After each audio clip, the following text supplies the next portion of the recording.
उपस्थित महानुभाव, भाइयों, बहनों, मित्रों, आप सभी को प्रवीण अरोड़ा का शीश झुकाकर नमन। शीश झुकाने का अर्थ एकमात्र मैं, आप और हम सभी भारत भूमि की धरा के इस प्रांगण में सामाजिक परिवर्तन, आरक्षण विरोधी आह्वान के इस मंच के माध्यम से आरक्षण समाप्ति हेतु भागीदार बन रहे हैं, जो मेरा, आपका, हम सभी का सौभाग्य है। भाइयों, बहनों, मित्रों, ये आरक्षण अंग्रेजों की देन है।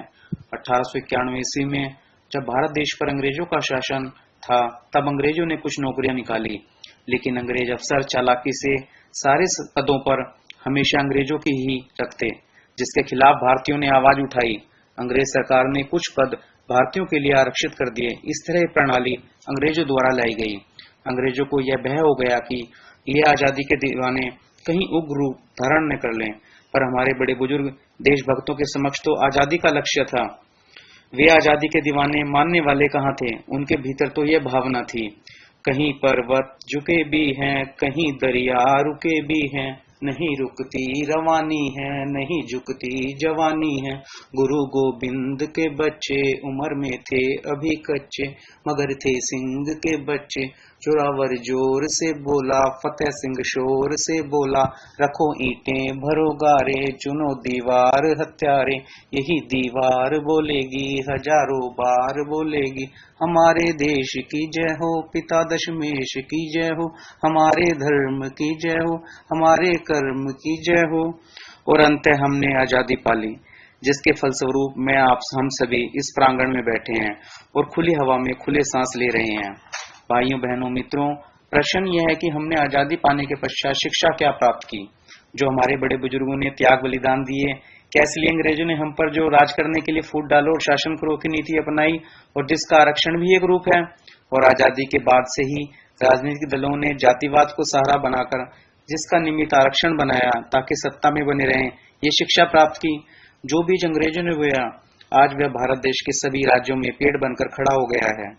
आरक्षण से अगर भला होता तो 65 वर्ष बाद आज भी आरक्षण की आवश्यकता नहीं होती। भाइयों, बहनों, मित्रों, आज मैं, आप, हम सभी आरक्षण विरोधी आह्वान मंच के माध्यम से यह आह्वान करते हैं, इस आरक्षण रूपी पेड़ को जो किसी एक घर में अंधेरा कर किसी दूसरे घर में रोशनी करने का प्रयास कर रहा है, जो देश को दो वर्गों में बांटने का कार्य कर रहा है, एक आरक्षण लाभप्रद नागरिक और दूसरा वर्ग योग्यतावान वर्ग जो कुंठाग्रस्त है, हम ऐसे विषैले पेड़ को अब पनपने नहीं देंगे। हम इसे जड़ से उखाड़ फेंकेंगे। मुझे आप लोगों का साथ चाहिए। भाइयों, बहनों, मित्रों, 21वीं सदी में भारत देश में विकास की आंधी चल रही है। देश विकासशील देश है। हमें अपना देश विकसित देश चाहिए, और देश विकसित देश और अग्रसर कैसे होगा? जब भारत देश से आरक्षण समाप्त होगा। हमारे जज्बात वसुधैव कुटुंबकम हैं। हमें विश्व का नेतृत्व करना है, जिसमें खामी का कोई स्थान नहीं होना चाहिए। मेरा, आपका, हम सभी का ये सपना है, जिसको मैं कह रहा हूँ। यह आवाज मेरी ही नहीं, आपकी आवाज है। मेरा एक सपना, भारत देश आरक्षण मुक्त हो अपना। मेरा एक सपना, भारत देश आरक्षण मुक्त हो अपना। मैं जीवित रहते हुए रहूं जीवित, क्योंकि आदमी मरने के बाद कुछ नहीं सोचता, आदमी मरने के बाद कुछ नहीं बोलता। कुछ नहीं सोचने और कुछ नहीं बोलने पर आदमी मर जाता है। मैं जीवित रहते हुए रहूं जीवित। मेरा एक सपना, भारत देश आरक्षण मुक्त हो अपना। मेरी एक ही हो दिशा, मेरे लिए एक ही हो निर्देश, मेरे लिए एक ही हो निर्धारित लक्ष्य।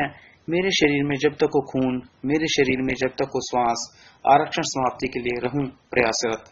मेरा एक सपना, भारत देश आरक्षण मुक्त हो अपना।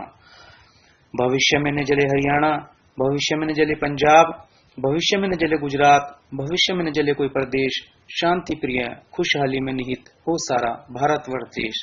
मेरा एक सपना, भारत देश आरक्षण मुक्त हो अपना। भारत देश आरक्षण मुक्त हो अपना। भारत देश आरक्षण मुक्त हो अपना।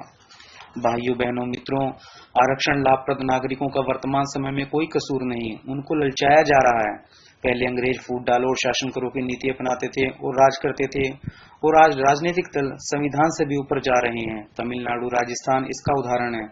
राज्य सरकारों को कोई पूछने वाला नहीं है। राजनीतिक दल पहले जातियों को आरक्षण की मांग के लिए छूट देती हैं, जिसके लिए जातियां ग्रुप धारण करती हैं, और फिर वोट बैंक हेतु राजनीतिक दल समर्थन देते हैं। पहले देश में आरक्षण विद्यमान है, उस आरक्षण पर फिर आरक्षण।